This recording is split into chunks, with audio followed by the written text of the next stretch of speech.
भारत और खाड़ी देशों के बीच के संबंध पिछले काफी सालों से मजबूत हैं। इस बात का अंदाजा ऐसी कई बातें हैं जिससे लगाया जा सकता है, जैसे कि अबू धाबी में हिंदू मंदिर का उद्घाटन होना, कतर की ओर से भारतीय सैनिकों को रिहा करना।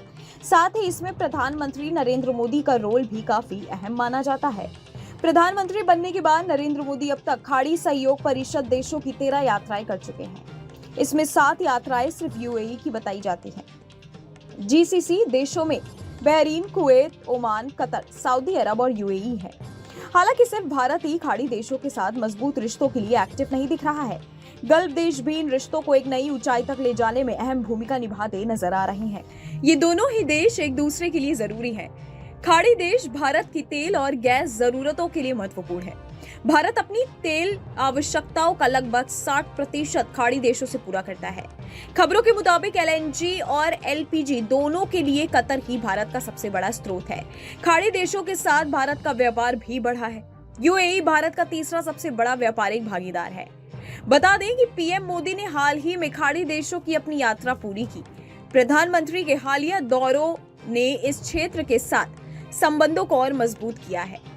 खाड़ी देशों में लगभग 9 मिलियन यानी 90 लाख भारतीय प्रवासी रहते हैं। इनमें सबसे ज्यादा 34.3 लाख भारतीय यूएई में, उसके बाद 25.9 लाख सऊदी अरब में, 10.3 लाख कुवैत में, 7.8 लाख ओमान में और 7.5 लाख कतर और 3.3 लाख भारतीय बहरीन में रहते हैं।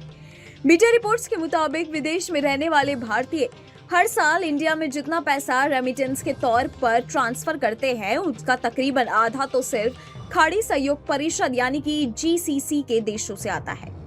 इन देशों में 2021 से 22 में प्राप्त $90 बिलियन के रेमिटेंस का लगभग 30% हिस्सा है, जिसमें अकेले यूएई का योगदान 18% है।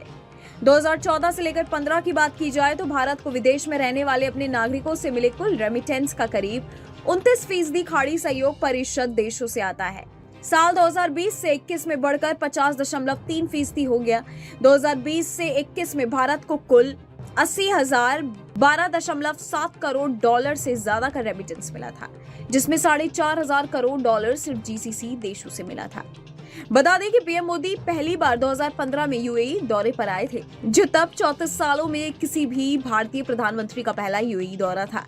इजराइल का दौरा करने वाले भी वो पहले भारतीय प्रधानमंत्री बने।